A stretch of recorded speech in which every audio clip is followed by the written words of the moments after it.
성경적으로 지금은 마지막 때입니다. 예. 마지막 때라는 것은 예수님이 다시 오실 때가 가까웠다는 것입니다.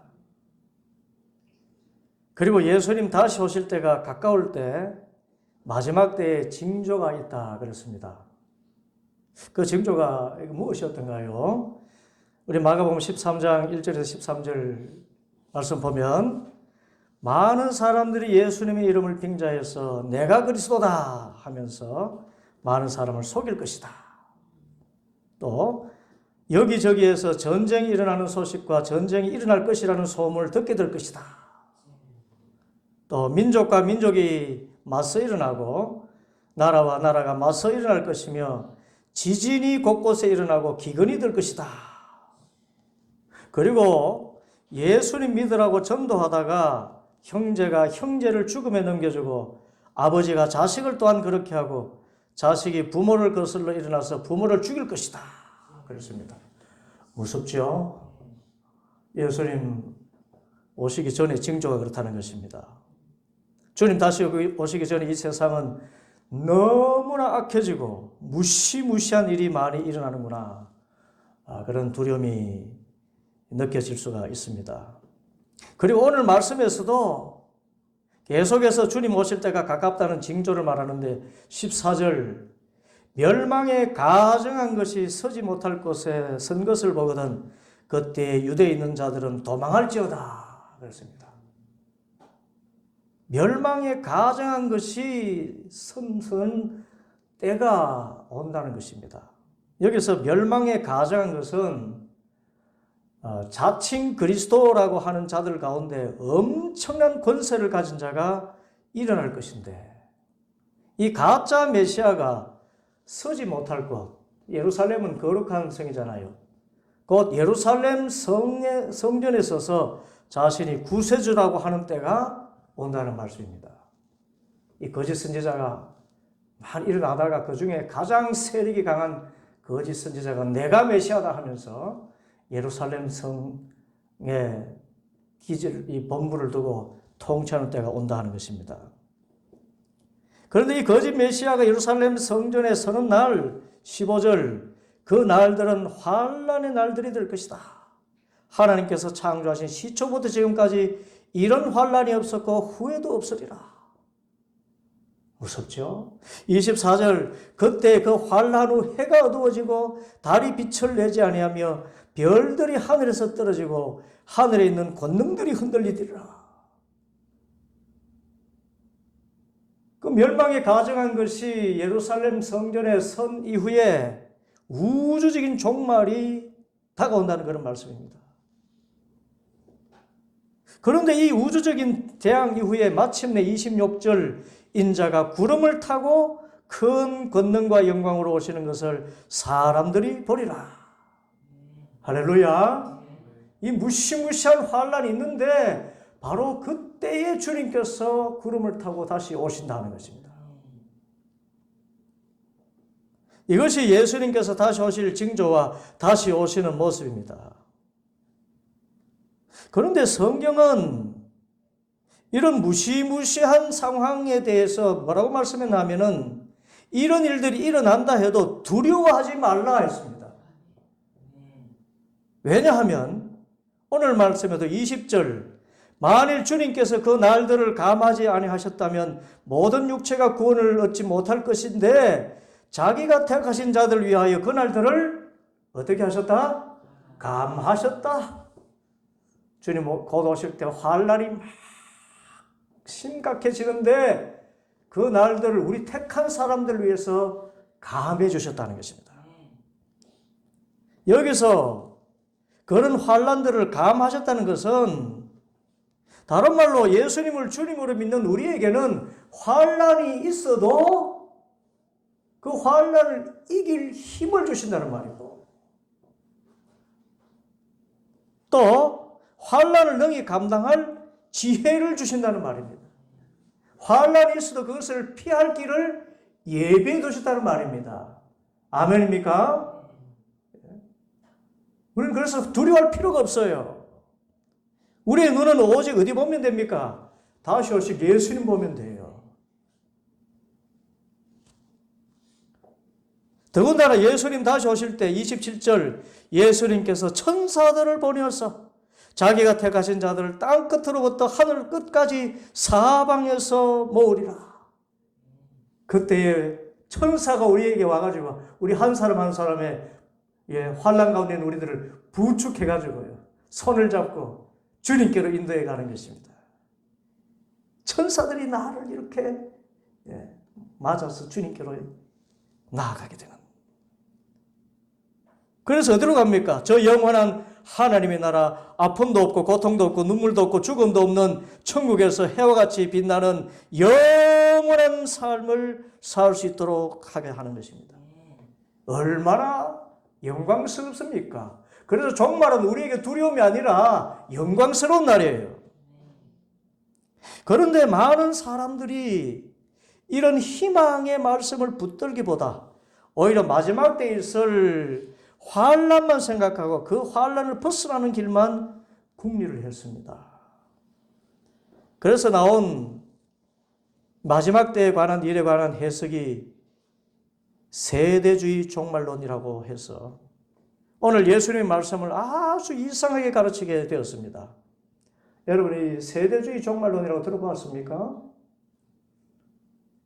이 세대주의 종말론을 하는 것은 쉽게 말해서 예수님께서 다시 오실 날을 계산을 하는 거예요.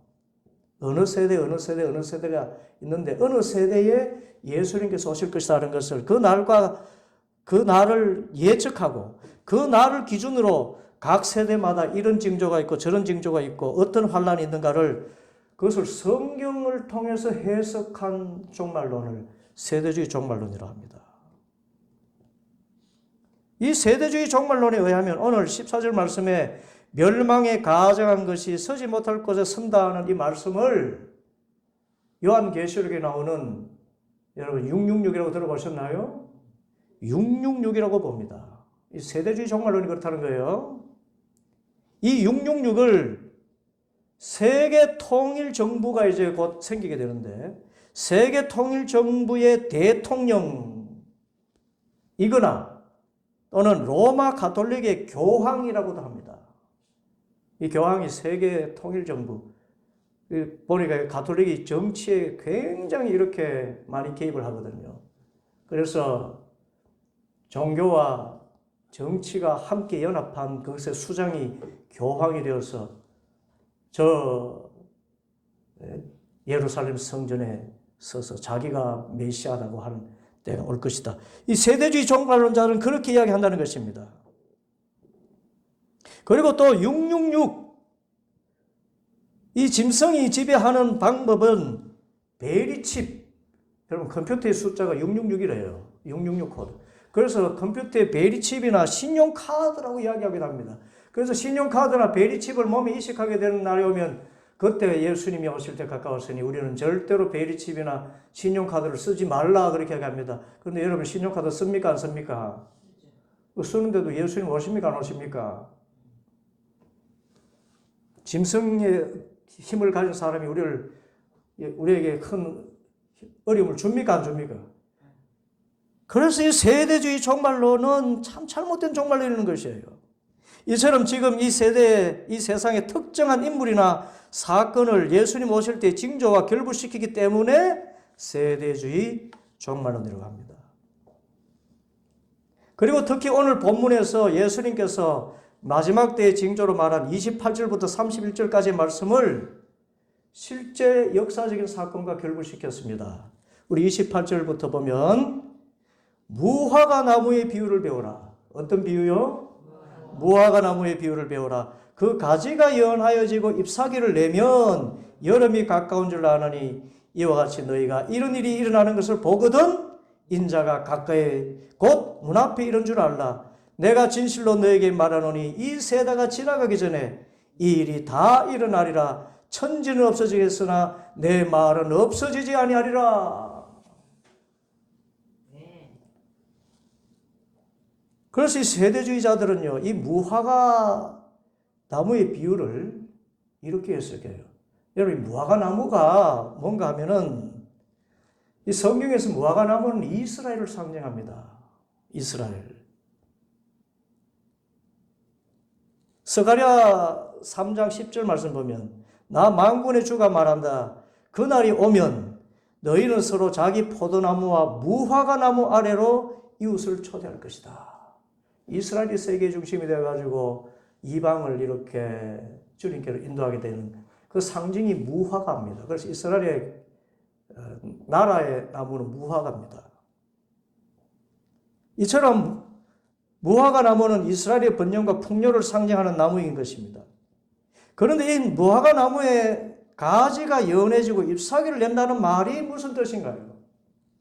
이 세대주의 종말자들은 이 이스라엘이 독립한 그 상황을 그렇게 비유적으로 말했다고 생각을 합니다. 여러분, 이스라엘은 AD 70년 로마에 패망하고 나서 세계 곳곳에 흩어져서 나라 없이 2000년 가까이 살았습니다. 그러다가 영국의 도움으로 1948년 지금의 팔레스타인 땅에 나라를 세웠습니다. 그래서 예수님 말씀하신 무화과 나무가 가지가 연해지고 잎사귀를 낸다는 이것을 이스라엘이 드디어 독립된 나라로 세움을 받는 1948년이다. 그렇게 얘기합니다. 그래서 어떡합니까? 그런데 주님께서 계속 말씀하시지요. 이 세대가 지나가기 전에 이 일이 다 일어나리라. 그러니까 1948년부터 그때부터 한 세대가 지나가기 전에 예수님 오신다. 그러니까 세대주의 종말론자들이 해석을 했어요. 그날과 그 시를. 그러니까 한 세대를 우리가 보통 40년을 봅니다. 옛날에는 수명이 짧아서 30년 봤지만 지금은 40년을 봅니다. 그러면 여러분 1948년에서 40년 지나면 몇 년도입니까? 1988년이죠. 그래서 1988년에 예수님께서 다시 오신다고 사이비 종말론자들이 들고 일어났던 거예요. 그런데 우리도 알다시피 1988년은 예수님이 다시 오신 해가 아니라 올림픽이 열린 날이에요. 88 올림픽. 그런데 그래서 이렇게 자기들의 이런 해석이 잘못된다는 것을 알면서도 세대주의 종말론에 심취한 사람들은 끊임없이 다시 예수님 다시 올 때를 예측하고 또 심지어 구체적인 날짜를 제시하기도 했습니다. 우리나라의 이장님이라는 사람이 그랬어요. 들어보셨나요? 이장님? 다미선교회 들어보셨습니까? 이 사람은 공교롭게도 이스라엘이 독립한 1948년생이에요. 그래서 세대주의 종말론에 빠져서 다미선교회라는 단체를 만들고 1999년 10월 28일 예수님 오시기 때문에 그날 우리는 휴가하게 된다. 그렇게 시한부 종말을 주장했습니다. 그래서 그때 1992년 여러분이 태어나지도 않았던 해네, 그죠? 저와 우리 여기 권사님이나 우리 장년 성도님들은 TV로부터 그 이장님 씨가 예수님 다시 오신다고 해가지고 사람들 집단으로 모아서 난리도 아닌 그런 일들이 했습니다. 재산을 다 팔고요. 한 군데 모여가지고 그날 그 시간을 재고 있는 것입니다. 그런데 1992년 10월 20일이 지나가고 새벽 0시가 넘어가는데도 주님이 오시지 않는 것입니다. 그래서 이 역시 사이비 종교의 거짓된 가르침이라는 것이 입증됐습니다. 그런데 이들이 왜 이런 잘못된 해석을 할까요? 그것은 예수님의 다시 오실 때를 예측해서 마지막 때에 있을 환란을 피하려고 또 공동체를 만들어서 자기가 좋아하는 사람 자기들만 피신하거나 휴거할 생각에 빠져있기 때문에 그래요. 지극히 이기적인 생각입니다.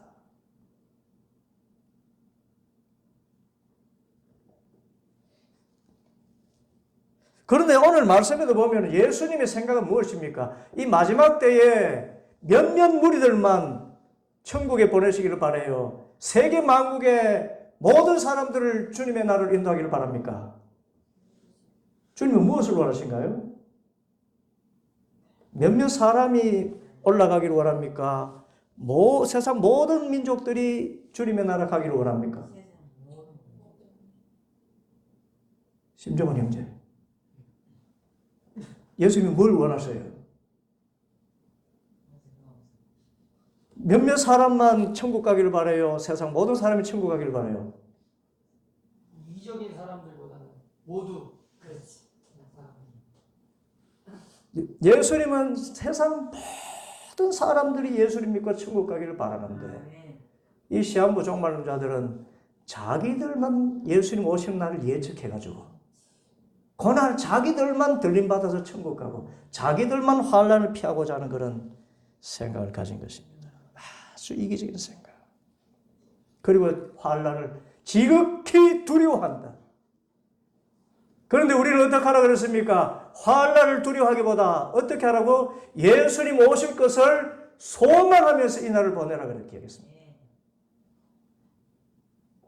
그러면 예수님이 30절에 하신 말씀, 이 세대가 지나가기 전에 이 일이 다 일어나리라 하신 뜻은 무엇인가요?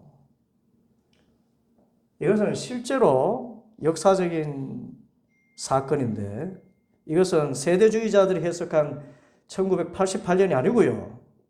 이 말씀은 앞선 마가복음 13장 1절 이하에 있는 그 말씀을 성취한 내용입니다. 예수님께서 성전을 떠나가실 때 제자들 가운데 한 사람이 말하지요. 선생님 보십시오. 얼마나 굉장한 돌이며 얼마나 굉장한 건물입니까? 했을 때 예수님께서 뭐라고 하십니까? 너는 이 큰 건물들을 보고 있느냐? 여기에 돌 위에 돌 하나 남지 않고 다 무너질 것이다. 이 말씀이 성취된 때를 주님께서 말씀하시는 것이다. 그것이 바른 해석입니다. 과연 예수님께서 십자가에 달려 돌아가시고 부활 성천하신 때가 AD 3, 4년쯤 되는 때인데, 그때로부터 약 40년이 지난, 그리고 그 이후로 우리 이 그리스도인들이 이 세상에서 이렇게 복음을 전하며 살던 초대교회 성도들이 있었던 그 시간, 그 한 30년 지난 이후에, 그 이후에 40년 한 세대가 지나고 나서 AD 70년에 로마에서 예루살렘 성전이 함락되고 예루살렘 성전도 돌 위에 돌 하나 남지 않고 다 파괴되었던 것입니다. 그리고 어떤 기록에 보면 그때 예루살렘에 이렇게 불이 났는데, 여러분, 예루살렘은 외곽 성벽도 돌 위에다가 금을 이렇게 붙여놨었어요. 그래서 이 벽돌 틈 속에 불이 일어나가지고 벽돌 틈 속으로 금이 막 녹아 들어간 것입니다. 그러니까 이것을 캐내려고 벽돌 위에 벽돌 하나 남지 않도록 다 해체해가지고 금을 뜯어가는 그런 일이 있었다는 것입니다. 그래서 실제로 돌 위에 돌 하나 남지 않고 다 무너졌다는 말이 그 말씀이에요. 그러므로 우리는 예수님의 재림의 날짜에 초점을 맞추는 잘못된 종말론자들의 해석을 조심하고 경계해야 됩니다. 다만 예수님께서 다시 오실 징조가 분명해지고 있는 만큼 언제 오실지보다 언제 오실지라도 다시 오실 예수님을 맞을 준비를 하는데 초점을 맞춰야 될 줄 믿습니다. 준비하고 있어야 되는 거예요. 그게 초점이에요. 그래서 예수님께서 오늘 말씀하셨습니다. 33절, 주의하라, 깨어있으라. 그때가 언제인지 알지 못함이라. 내가 너에게 하는 말은 모든 사람에게 하는 말이라. 받아합시다. 깨어있으라. 깨어있으라. 깨어있으라고 하셨어요. 그러면 깨어있으라는 뜻이 무엇입니까? 그것을 여러분과 나누고자 합니다. 첫째로 깨어있으라는 예수님의 말씀은 예수님께서 언제 다시 오실지 생각하지 말고 분명히 오실 주님께 기도하는 삶을 살고 있으라는 뜻입니다. 어떤 삶을 살고 있으라고요? 기도하는 삶을 살아야 된다는 것입니다. 예수님 다시 오실 날을 준비하는 가운데 가장 중요한 것은 기도 생활이에요. 오늘 말씀 깨어 있으라, 이 말씀의 본문의 원래 뜻이 그렇습니다. 이 말씀은 다른 고대 사본들에는 깨어서 기도하리라라고 되어 있습니다. 깨어 있으라는 말 뜻이 깨어서 기도하라는 말 뜻과 같다는 거예요. 그러면 깨어서 기도하는 것이 무엇입니까? 여러분, 기도는 우리의 소원을 주님께 아뢰는 것도 있지만은 그렇게 소원을 아뢰지라도 결국 누구에게 소원을 아뢰입니까? 하나님께 소원을 아뢰기 때문에 하나님과 교제를 나누는 거예요. 늘 하나님과 관계의 끈을 놓지 않는 것, 이것이 기도입니다. 하나님과 늘 바르고 진실하고 깊은 관계, 내 속에 있는 사정을 다 주님께 아뢰고 주님께서 하시는 음성을 듣고 언제나 주님을 생각하는 그 마음, 그런 마음이 있는 것이 항상 기도하는 모습입니다. 그리고 기도하면 하나님의 도우심을 경험하고 능력을 체험하게 됩니다. 그래서 환난 중에, 환난 날에 나를 부르라, 내가 너를 건지리라 하는 것처럼 주님 오시기 전에 징조는 환난이 많은데 그 환난에서 그 날을 대비할 수 있고 그런 상황을 이길 수 있는 힘이 하나님께로부터 오기 때문에 우리는 늘 기도하는 삶을 살아야 한다는 것입니다. 기도하면 예수님 오시기 전에 일어나는 어떤 어려운 일이든지 해결할 지혜를 주시고 또 주님과 늘 바른 관계에 묶여 있기 때문에 여러분, 정말 이 세상의 삶에서 두려움 없이 담대하게 살 수가 있습니다. 그리고 우리가 언제나 예수님과 인격적인 관계를 맺고 있는 것이 기도이기 때문에 예수님 다시 오실 때 예수님 만나는 것이 너무나 자연스러워요. 예수님을 기다리고 만나기를 사모하고 있다가 예수님 만나면 어떨까요? 예수님이 전혀 낯설지 않습니다. 늘 관계를 맺어왔기 때문에 기도하면서 너무나 기쁘고 반가울 뿐입니다. 그런데 반대로 평소에 예수님과 아무 관계도 맺지 않고 예수님 외면하고 살다가 막상 예수님 다시 오실 때 예수님 만나면 어떨까요? 너무 예수님이 낯설고 두렵습니다. 왜냐하면 그동안 세상에만 몰두하다가 지은 죄가 마음에 걸려서 예수님께서 나를 외면하시면 어떨까 하는 두려움이 임하게 되는 것입니다. 그래서 예수님 다시 오실 때 예수님을 기쁨으로 맞이하려면 평소에 어떻게 해야 된다고요? 기도 생활해야 되는 겁니다. 기도하면서 주님과 관계를 맺고 주님께 지혜를 얻고 주님께 힘을 얻는 것. 둘째로 깨어있으라는 예수님의 말씀은 지금 내가 하고 있는 일에 최선을 다하라는 것입니다. 33절 주의하라 깨어있으라 그때가 언제인지 알지 못함이라 가령 사람이 집을 떠나 타국으로 갈 때에 그 종들에게 권한을 주어 각각 사물을 맡기며 문지에게 깨어있으라 명함과 같으니 그러므로 깨어있으라 집주인이 언제 올는지 혹 저물 때일는지 밤중일는지 다 굴 때일는지 새벽일는지 너희가 알지 못함이라 그가 홀연히 와서 너희가 자는 것을 보지 않도록 하라. 이 말씀은 보면은 예수님 다시 오실 때 우리가 자고 있는 것을 보이지 말고 뭐 하고 있는 모습을 보이라는 거예요. 깨어 있어서 뭐 합니까? 자기에게 맡은 일을 열심히 하고 있는 모습을 보이라는 거예요. 예수님 곧 다시 오실 것이기 때문에 그냥 여기서 그냥 잠만 자고 잠자다가 그렇게 주님 맡겼다.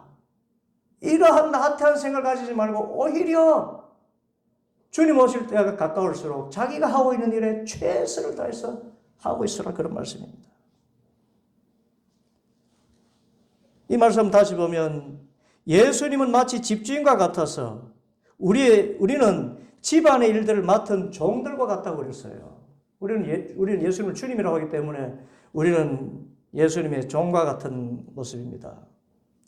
그런데 우리에게 어떤 사람은 문지기의 일을 맡기고 어떤 사람은 각각 사무를 맡아서 일할 권한을 주시고 떠나셨다고 했습니다. 잘 보십시오. 사무를 맡아서 일할 책임이라고 하지 않고 뭐라 했습니까? 권한을 주어 각각 사무를 맡기며 그랬어요. 사무를 맡는 것이 책임이 아니라 뭐랍니까? 권한이라 그랬어요.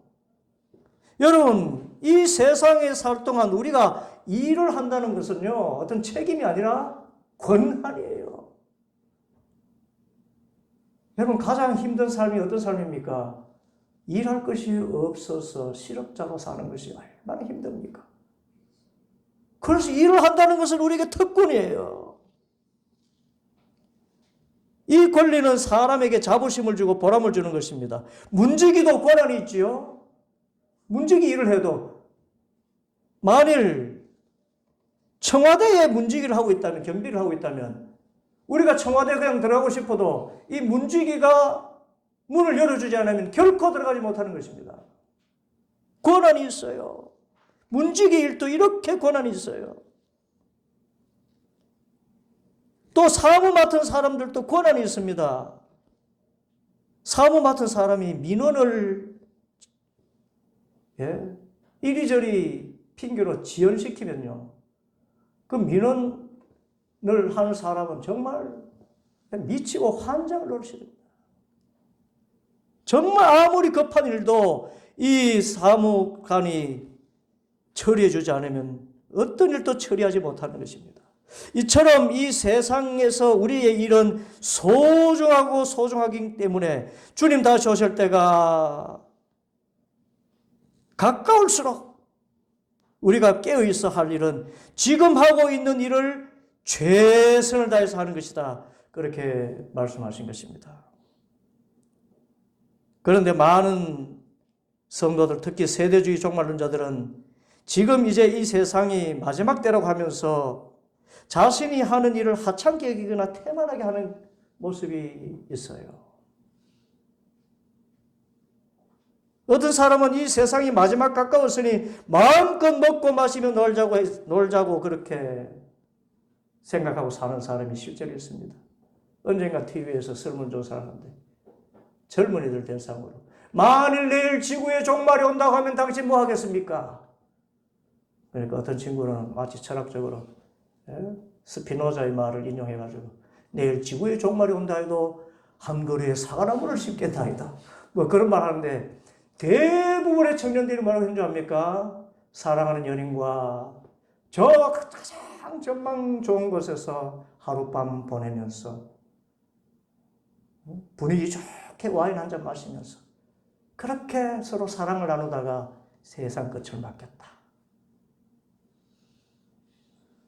여러분이라면 내일 지구 종말이 오는데 내일 예수님 오신다 그러면 지금 무엇 하겠습니까? 예? 저 동해 해돋이 거기로 지금 달려가서 예? 좋은 모텔 잡아가지고 사랑하는 애인하고 이렇게 시간을 보내겠습니까? 그래서 이런 일에 대해서 예수님께서 경고하셨습니다. 누가복음 17장 28절에 30절 마지막 때는 곧 롯의 때와 같으리니 사람들이 먹고 마시고 사고 팔고 심고 집을 짓더니 롯이 소돔에서 나가는 날에 하늘로부터 불과 유황이 비오듯 하여 그들을 멸망시켰느니라. 인자가 나타나는 날에도 이러하리라. 그래, 지금 마지막 때를 우리를 흥청망청 보내면 멸망밖에 기다리는 게 없어요. 곧 마지막 때라고 해서 내 삶을 아무렇게나 살고 흥청망청 되는 대로 살겠다고 하면 주님 오시는 그날에 주님을 맞이하는 것이 아니라 주님 앞에서 심판받고 멸망당하는 일만 온다는 것입니다. 그러므로 우리는 예수님의 말씀과 같이 주님 오시는 그날까지 지금 내게 맡겨진 일들을 권한으로 알고 최선을 다해서 일해야 될 줄 믿습니다. 특히 하나님 기뻐하시는 선한 행실에 힘써서 예수님 다시 오시는 날에 큰 상급 받게 되기를 축복합니다. 셋째로 깨어있으라는 예수님의 이 말씀은 이 마지막 때에 우리가 해야 할 가운데 가장 귀한 일은 복음을 전하는 일이라, 그런 뜻입니다.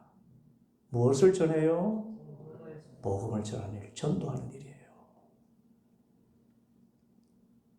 이 말씀 앞에 있는 마가복음 13장 10절에 예수님께서 다시 오실 때는 복음이 먼저 만국에 전파되어야 할 것이니라 했습니다. 이것은 하나님의 큰 은혜를 나타내는 말씀이지요. 왜 예수님 오시기 전에 복음이 먼저 만국에 전파되어야 할 것이라고 하셨습니까? 그것은 하나님은 이 세상의 모든 사람들, 그 어떤 죄인이라도 이 세상에 있는 모든 민족, 모든 백성들이 복음을 듣고 하나님의 자녀가 되어서 주님 오실 때에 이 모든 사람들이 저 영원한 천국에서 영생복락 누리기를 기뻐하시기 때문입니다. 그래서 오히려 예수님이 우리가 생각하기에 더디게 오시는 것이 더디다고 생각 들지만은 예수님께서 더디게 오시는 이유는 이 세상의 모든 사람을 구원하시고자 하는 하나님의 사랑 때문에 그래요. 그래서 주님 오실 때를 준비하는 우리들이 할 일이 무엇입니까? 하나님의 이 마음을 알고 이 세상의 모든 사람들에게 복음을 전하는 일입니다. 이 세상 모든 사람들이 복음을 알게 되고 적어도 복음을 듣게 되는 그 시기까지 되어야 주님 오신다고 했으니 우리가 힘써 전도하면 주님 오시는 그날이 가까워지는 것입니다. 여러분, 주님 오실 날이 여러분의 기대가 됩니까? 염려가 됩니까? 우리에게는 소망의 날입니다. 그죠? 그래서 그 날이 가까이 오게 되도록 우리가 할 일은 천하만국에 복음을 전하는 일입니다. 먼저 가까운 사람들에게.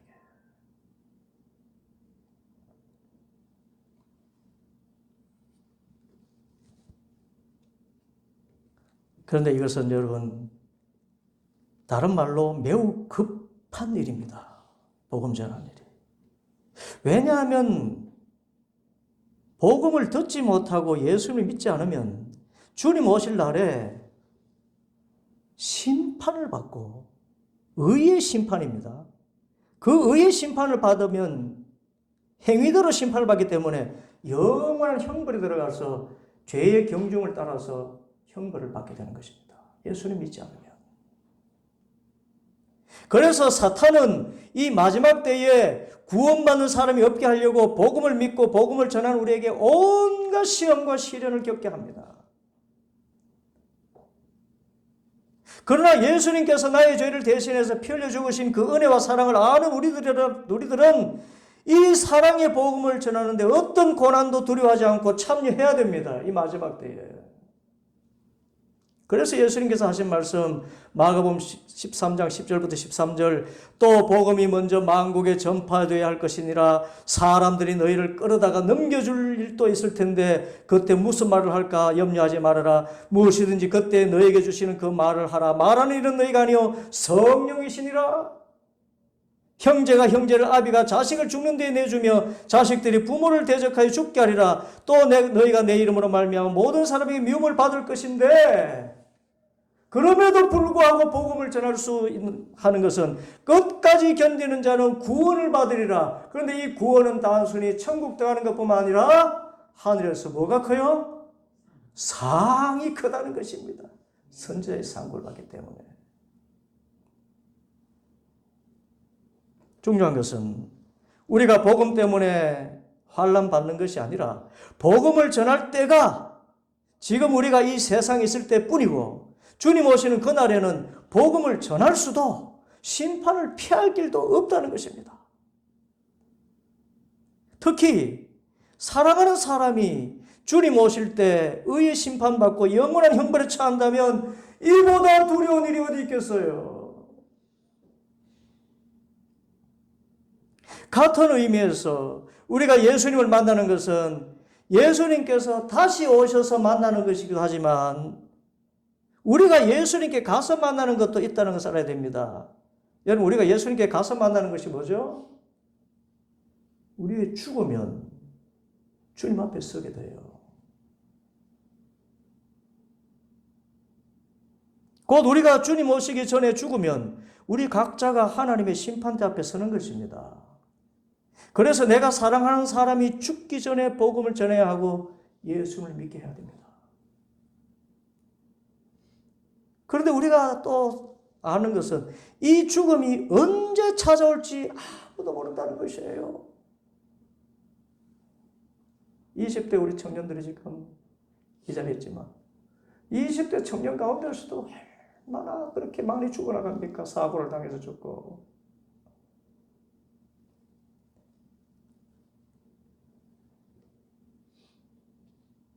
이것은 마치 예수님이 다시 오실 날이 언제인지 알지 못하는 것과 같습니다. 내가 죽는 날 알지 못한다는 것은. 그런데 그 죽음은 반드시 있잖아요. 우리가 예수님 앞에 가서 만날 때가 있다는 것입니다. 한 부부가 저녁 먹다가 별거 아닌 걸로 다투었습니다. 실제 있는 일이에요. 저녁 내내 다투다가 잘 때도 등을 돌리고 잤습니다. 아침이 됐는데도 이 부인이 화가 안 풀려가지고 보통 때는 아침에 일어나서 밥을 해주는데 밥도 안 해주고 보냈습니다. 그런데요, 남편이 출근하면서 운전하고 가다가 차 사고가 났는데 즉사했습니다.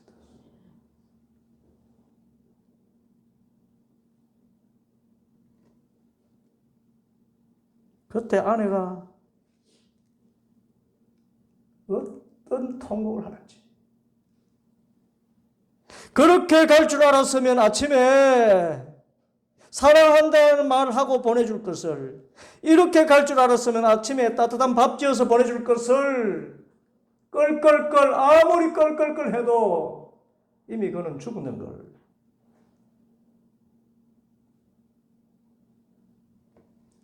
여러분, 예수님께서 언제 다시 오실지 우리는 모르고 우리가 언제 예수님 앞에 설지도 우리는 모릅니다. 그러므로 지금 살았을 때, 깨어있을 때 진짜 깨어있어야 됩니다. 깨어있어서 사랑할 사람을 사랑하고 하나님 사랑하시는 모든 사람에게 복음을 전하고 주님 오시는 그날까지 이 땅에서 내 맡은 일을 고난이라고 생각하고 최선의 삶을 살고 늘 깨어서 주님과 교제하는 기도에 힘써야 됩니다. 우리 모두 깨어있어서 주님 오시는 그날에 주님의 얼굴을 마주하면서 저 구름 타고 함께 공중에 올라서 저 영원한 하나님 나라에서 상급받고 영생 복락 누리는 믿음과 소망 가운데